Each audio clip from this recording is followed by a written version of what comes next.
Well, hello there, friends, and welcome to a lovely evening here in the Vancouver, Washington area. The sun has just set. It's around 7 p.m., and I am a little bit chilly. It's a little bit cold out here, but not too bad. It was a very warm day, a very nice day. And as I'm sitting out here listening to the birds chirp and just kind of embracing the small nature around me while hearing the cacophony of sounds elsewhere, cars racing up and down the road, the distant roar of the freeway, they're just sounds of life, things that we do, the way that we've merged with technology. Some days when I drive to work, it just amazes me. I'm just like, look at all these cars, It's a nightmare, but look at us all working in unison to get where we're going. It's like this machine that you don't have to love it, but when you're part of it, you better embrace it and you better learn to accept it, at least. Because if you resist this societal change, the way that things evolve, then you get left behind. But at some point, we start leaving behind things that really matter. Things like nature. The way that, I was thinking about this yesterday. I've met guys who, I'm always suspicious of dudes who are afraid to get dirty.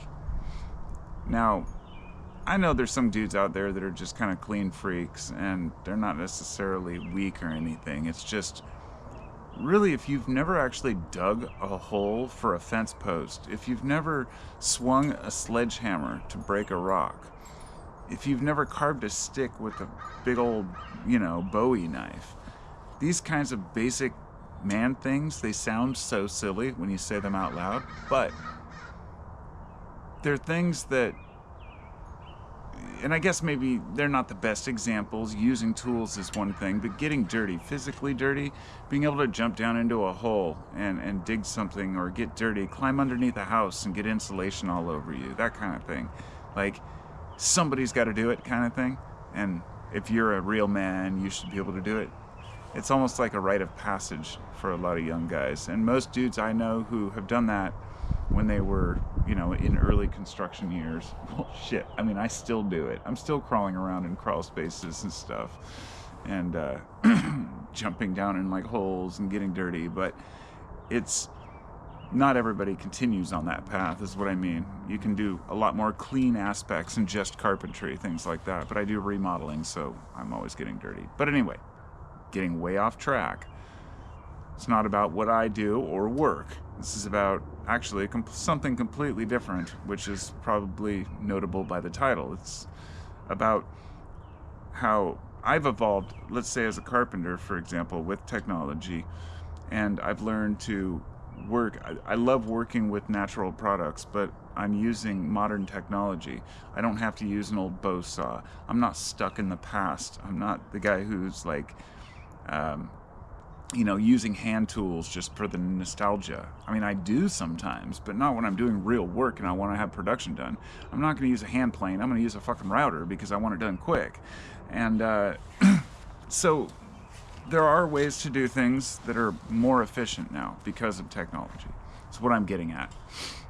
And there's also a lot to be said about all the benefits that it has brought us in the advancements of food technology, the advancements of medicine, and our knowledge about the world around us, and how science has, brought us these amazing new tools and precision gears and then computers. And all of a sudden, all our fears of the past, when we got radio, when we had TV, we thought we were doomed. Every time we get a new innovation, cars were going to kill everybody. People thought that they were going to die if they went too fast in trains the first time that they had trains that went fast, because they thought if your body went over a certain miles an hour, 60 miles an hour, you'd die or something. People just didn't know. And now we've learned, and we've adapted with these technologies. And in many ways, they brought us a lot of, amazing technologies that helped us lead better lives, not just longer lives. It's not just about longevity, it's about overall life quality. But I think we've all seen a gradual decline of that. and rather an era of diminishing returns on our investments.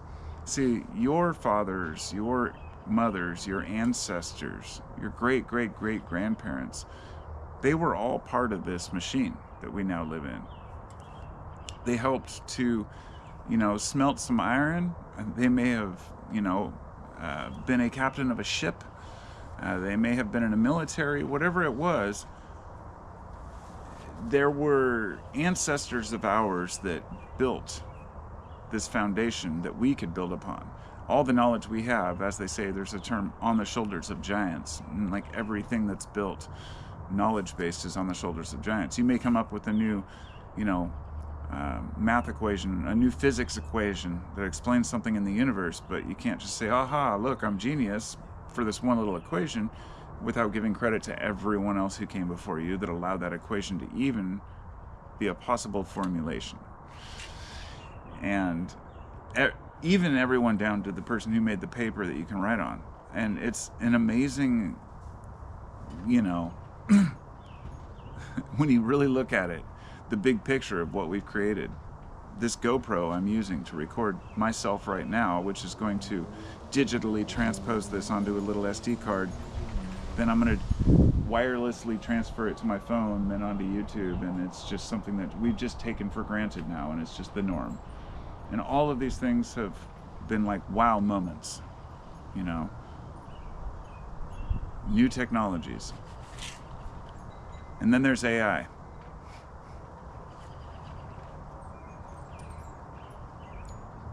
I haven't really talked about AI because, let me say, it's been way overhyped, as many would say. It's been discussed way too many times. Everybody's talking about it, right? It's like AI's in everything now. And I'm no expert. I'm not a digital consultant. I'm not a Google spokesperson. I don't work with these algorithms or understand these systems. What I do understand is human nature and what drives people and what is probably going to happen because of this newfound innovation. Because I watched a video the other day. Well, I've watched several. In fact, one today that I was watching, it was this younger kid. I hadn't seen his channel. I don't recall who it was, a YouTuber. And it was about how the music industry, or how AI-generated music is just like, holy crap, like what is going on here? It is overnight, I think it's Ubin or something. It's like a Ubin. It's just U and a B in it, I think. But anyway, it's a new program that you can basically just say, I want a melody that's like a 70s disco theme, and I want the lyrics to be about eating hot sauce on tacos, whatever you want, and it'll write a whole song. We're talking in like seconds, like boom, play it, there's your song. It's not a song that anyone's ever played before, but it's a song that sounds like one that somebody could play, somebody would play or record or put their heart and soul into. Now, I know many would disagree and say, no, I can totally tell it's AI. No, that's fine. I know that as humans, we are going to consistently try to justify,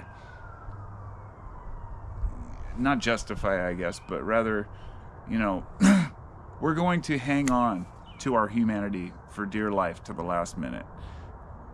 When you see these guys marching in the streets, you will not replace us with their tiki torches. Maybe they should be talking to AI, right?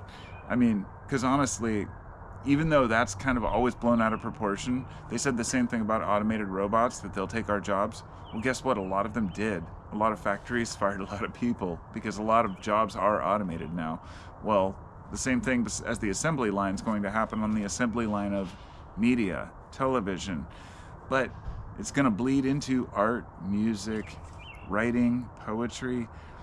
You're going to be able to generate a news article in a matter of seconds that all you have to do is go through and proofread. You don't even have to tell anybody that you used AI to write it. This is the scariest thing about this. I have no personal fears of any AI future, right? I say what I do for a living, for example, working with wood and customers and building houses and helping people live in their homes. That's not something that AI is going to be able to replace, so I don't worry about like losing my job to AI. However, there are many aspects of the construction trade that may be lost to like automation, like printing, prefabricated houses, things like that. But in reality, you're always going to want hands-on experience. What's changing now is that if you don't have hands-on experience with something, a trade, then your skills may be in jeopardy, and that's a difficult one. I started addressing this in a previous video. I didn't cover this totally yet, but like I was talking about music, in the sense that with music you have an industry where it relies heavily upon live performances now. And this is why when I go to concerts for any bands, even bands that I don't know very well, I try to buy some merchandise to support the band and to get some memorabilia, but because that's how they make their money. Ticket sales, merch. Nobody's giving Patreon money to bands, right? Nobody's donating to bands, and bands aren't making money off of CDs like they used to. So, but here's the thing. Here's where it gets interesting. Okay, so the art world and the music world are in an uproar about some of this AI stuff, but it's really just the ones who expect to get paid a lot of money. And this isn't necessarily always true, but let me just put it this way. There will always be a demand for personal artists, whether it be drawing, painting, poetry, writing, or or music. There are going to be people who are going to demand that they pay for a song that's written by a person, that they pay for a painting that was made by a person. Plenty of people won't care. There will be the general public, which basically all the kind of mid-range music that you hear, all the shit you hear, the pop music, that can all be so easily replicated now because it's all formulaic. And that's to their own loss, because now it's going to be the easiest to replicate and the most replicated with AI, because you can take your basic, Beyonce tune, or whatever is on the radio, Kanye West song, and make one that's almost identical, but that isn't an actual person or any instruments. And the average person won't know the difference.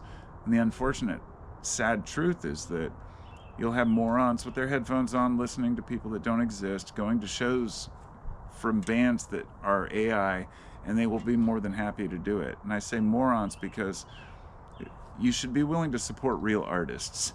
And there are people who are going to like hologram concerts, things like that right now. I can see the future as there will always be this group of folks who, follow robots to the robo graveyard. It's insane to me. I'm not a doomer or anything. I don't think that it's not like the, Terminator syndrome or something. But let's just say that, as I said earlier, technology has come a long way. And right now I feel like technology is hitting a point that there's no returning from. All this talk that people have about, slowing down on AI, this kind of talk, or, being careful, just stop it. You're just wasting everyone's time. The point is, it's like the nuke. Once somebody has it, everybody's going to have it. That's just how these things are. And China's already working on their AI. So, the U.S. better keep working on ours. And I'm sure Russia has their version, and every other country. And let me say that in the end, I don't fear that AI is going to replace people. But I fear that people are going to become so passive and so... they're going to stop giving a shit so much about each other that they're going to be more than happy to support AI over folks. In other words, people won't care if their art on their walls at home is AI generated. They won't care if, all of the videos they're watching on YouTube are AI generated, or the movies that they're watching, or the music that they're listening to. there are going to be a lot of folks who just say, hey, if I like it, I like it. Because and they have a right to feel that way. The problem is that I guess I don't know how many people that's going to be. I don't know what kind of a revolution of authenticity we can expect from people. But I don't have very many expectations based on what I've seen over the previous few years. It's like there's a heartbeat in humanity, and I see it in the eyes of many people.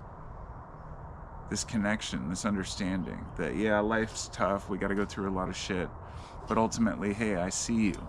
It's the I see you thing, you know? And then there's people with the zombie stare, the blank stare. They don't see you. You try to talk to them, you try to look them right in the eye, and they just are just not there. Like, how do you get through to these people?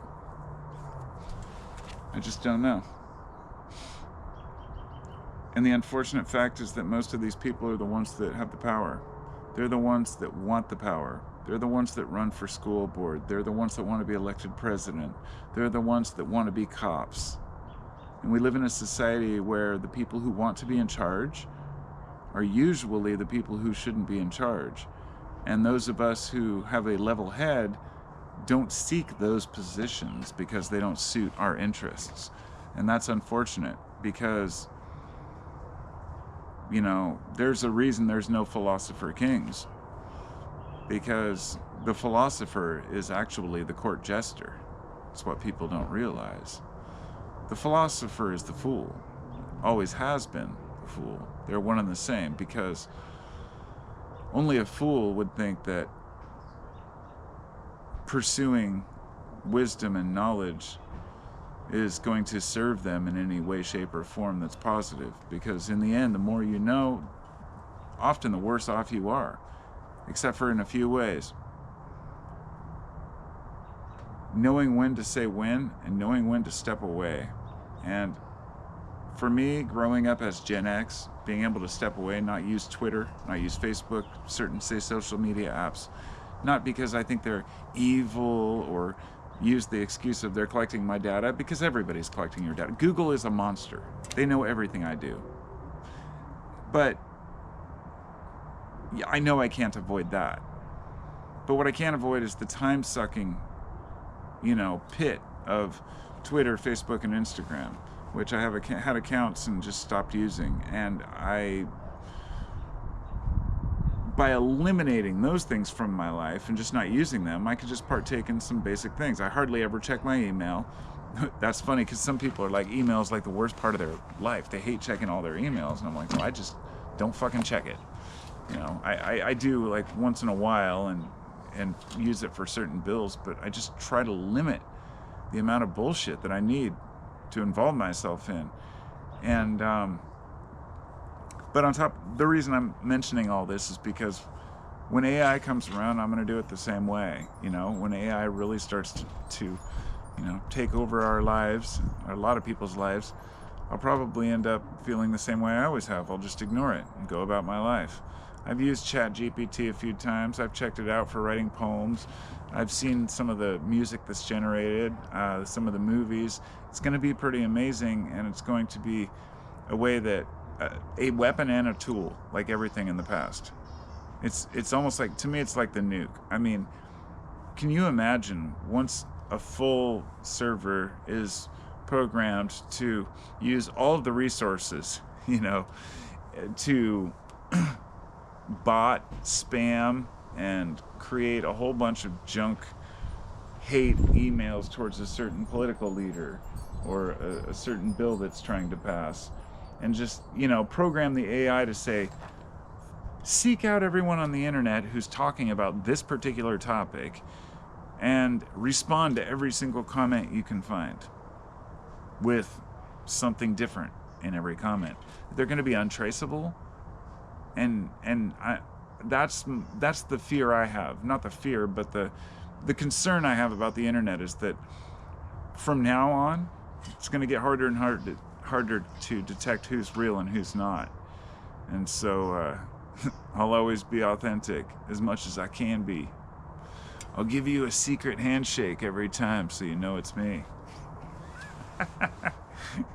Anyway, yeah, I mean, I could talk about AI for years, right? I mean, well, I guess not years. It's like there's so many aspects to it. The music aspect, like I mentioned, you got to support the live, venues. You've got to support the artists who paint the pictures, who draw the drawings. You've got to hire real people to draw art for your channel. I'll be honest, I've left several YouTube channels when they started using AI, got lazy and started using AI pictures instead of making cool ones like they used to. I've unsubscribed instantly from any channels that started using an AI voice without declaring it. And I have caught myself a couple times listening to an AI generated video without realizing it. And it only took me a minute or two, but I was like, wait a minute. There's something about that way that, oh God, that's not a human.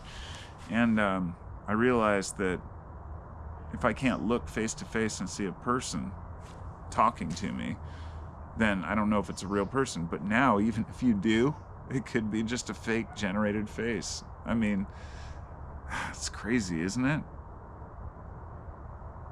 I was trying to figure out a way that people could signal that they're a real human, and I just can't think of one, because any signal could be picked up by the latest AI algorithm and incorporated to do the same thing. It just depends on how updated it is and what the AI is trained on. Now, I realize a lot of it's overblown. A lot of the AI stuff has been overstated, especially on Elon Musk's end. He's always overpromising these things, and people get all excited. But the reality is that we've seen the results now. We've seen the movies. We've seen the art. We've listened to the music. I've personally used Midjourney to create pictures of Jerry Garcia and on a pyramid fighting with Billy Strings, and among many other things. But I said, make a Carpo, a wizard named Carpo, and stuff like that, like random things.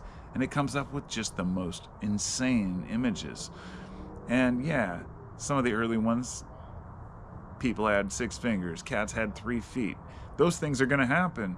But the thing is, just like in music, how you can just take the song and rewrite it, you can just edit those things out of a picture. You can Photoshop them out. I mean, and it's just like, I don't know how to feel about this whole thing. That's what I'm getting at. I don't know how I should feel about knowing whether or not what I'm looking at was made by a human or not now. It's a weird world, friends. It's a weird world. You tell me what you all think. I'm sure you will. Leave a comment and all that shit. I'll talk to you next time. You can visit me on my podcast. Haven't made one in a while, but I'm going to do it someday again. Or my other YouTube channel. You can visit me on Patreon. And I will see you next time. Peace out.